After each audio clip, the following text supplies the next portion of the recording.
Crash Course Literature. Today we're talking about The Great Gatsby. But before we talk about Gatsby, we have to address the culture of the time. The Roaring Twenties Jazz Age was the result of a major economic boom. Urbanization was the name of the game in the 20s. Major cities and population centers were popping up all along the East Coast, drawing people back from their westward expansion mindsets. The frontier was closed, and people decided that city life was the next big thing to explore. With city life came leisure time and big spending. People were trading in their isolation-centered lifestyles for big city life, filled with faster cars, busier streets, more luxury, and impending credit debt. Why not take a loan out or invest in the casino-like stock market when it meant you could buy a vacuum cleaner, microwave, or Model T?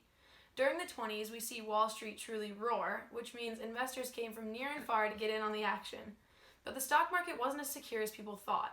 Back then, companies weren't even required to release their income or sales records, making Wall Street nothing more than a casino. Although this meant a big payout for gamblers in the short term, spoiler alert, in the end it doesn't work out for anyone. We also see the passage of the 18th and 19th Amendments of the Constitution. And although these are both passed during the 1910s, they're very telling of the decade ahead. The 18th Amendment prohibition outlawed alcohol. The early 1900s was filled with temperance movements, often publishing tear-jerking ads displaying women and children facing the effects of a husband or dad that drinks. Although these movements started out based on temperance or the voluntary limiting of alcohol consumption, they eventually grew into protest and led to prohibition. This amendment was eventually overturned in the 21st Amendment because, believe it or not, the Constitution was made to be edited. The long-awaited 19th Amendment eliminated legal voting discrimination on the basis of sex. The 20s were the scene of a long-awaited major culture change for women. They cut their hair short, wore shorter dresses, and expressed themselves semi-freely. America began to see self-made, independent women like the Great Gatsby's Jordan Baker in a much larger scale. Speaking of the Great Gatsby, remember the culture of the 20s as we dive into the plot. The book opens with a man named Nick Carraway who introduces himself as the narrator of the story. Nick, narrating from back west, opens with his own story of moving from backwoods Minnesota to big city New York. Nick has the classic American dream of the time period. He is portrayed as a self-reliant individual who wants to get rich quick and live lavishly. For Nick, this means moving to New York to make it big on Wall Street. Remember, Wall Street of the 20s was nothing short of a casino. So Nick's guess investment was as good as anyone else's, who was playing fair. Nick moves into a modest home in the West Egg of Long Island so he can spend his summer reading up on the stock market. Nick tells readers early on that his summer reading would be neglected in light of more interesting opportunities. Nick's first outing from his Long Island home to neglect his reading is to go to dinner at Tom and Daisy Buchanan's beautiful East Egg home. Daisy, Nick's cousin, married Tom Buchanan, a rich polo player and a major jerk. Daisy tends to act superficial, but is obviously the center of attention in any room she walks in. Daisy's husband, Tom, along with being a polo player and major jerk, comes from a very wealthy family. He litters his speech with racism and sexism to illustrate the lack of a moral standard from the wealthy during the 20s. Tom will also go on to illustrate hypocrisy during The Great Gatsby, so keep an eye out. Nick also meets Daisy's longtime friend, Jordan Baker. Jordan, as mentioned earlier, represents the new woman of the 20s. Nick discovers that Jordan made her money playing in golf tournaments. Jordan happens to be the one to tell Nick just how famous his West Egg neighbor is, Gatsby. Nick doesn't know much about Gatsby, only that he throws incredibly expensive parties with money from who knows where. But he mentions in retrospect that he always felt like Gatsby was watching. Shortly after meeting Tom at this dinner, Nick attends a party where he sees Tom with his mistress, Myrtle. Jordan fills Nick in on Daisy and Tom's situation, on how Tom crashed his car with his mistress inside just 4 days after his wedding to Daisy. Nick is shown all sides of the 20s lifestyle at this party, including luxury, alcohol, abuse, and infidelity, while lacking in any moral character. After this wild night out, Nick is greeted at his home by an invitation to none other than Gatsby's. Upon his arrival, Nick quickly realizes that he's the only one at this party with an invitation, and is later informed by Jordan Baker that, quote, no one gets invited to Gatsby's. The two run into a man in the library with a theory that no one has seen Gatsby because he doesn't exist. Theories about who the mysterious Great Gatsby pile on top of each other, but only have one thing in common. They all beg the question, why? Why does Gatsby throw these parties that he doesn't even attend himself? While pondering this question, Nick finally runs into the man who introduces himself as the host of the party. Gatsby, who has a habit of calling everyone old sport, draws Nick's attention immediately. He even says his smile made you feel like he believed in you. The exchange between Nick and Gatsby was brief and ended with Gatsby asking to speak with Jordan alone. After Jordan's enlightening experience with Gatsby, she is whisked into a car by a man she came with before giving Nick any more of an explanation besides, "It all makes sense." Before Nick can leave, Gatsby invites him to go hydroplaning the next day. From Gatsby's dock, Nick notices a green light across the water, and Gatsby reaching out to it. Nick and Gatsby hang out several times after that day on the hydroplane, and it takes Nick a couple of weeks to realize he knows nothing about Gatsby.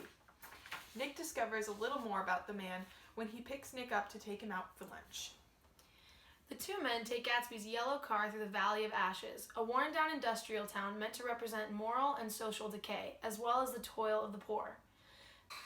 This is also where we see the eyes of T.J. Eckelberg on a large billboard, which represents the eyes of God staring down on America to judge the immorality of the time period. Arriving at a barber outside the Valley of Ashes, the two men meet Mayor Wolfsheim, a bootlegger who helped Gatsby acquire his fortune.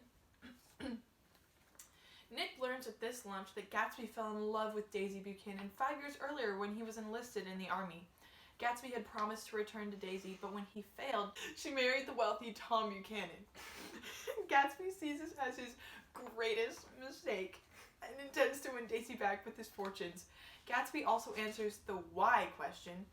He had been throwing all those parties with the hopes that one day Daisy would walk into one of them and see that he did it all for her. This explains to Nick why Gatsby would move into West Egg right across the water from the Buchanan's East Egg home. The green light mentioned before on Daisy's dock represents Gatsby's wild hopes and dreams for his future. It's also been compared to how America looked to settlers and its new and unknown destiny set before them.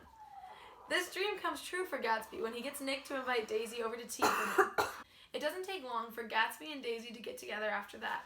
The two, it seems, were meant for each other, and nothing Tom Buchanan could do was going to stop that. Or so they thought. Tom becomes suspicious of Gatsby after he and Daisy attend one of his parties.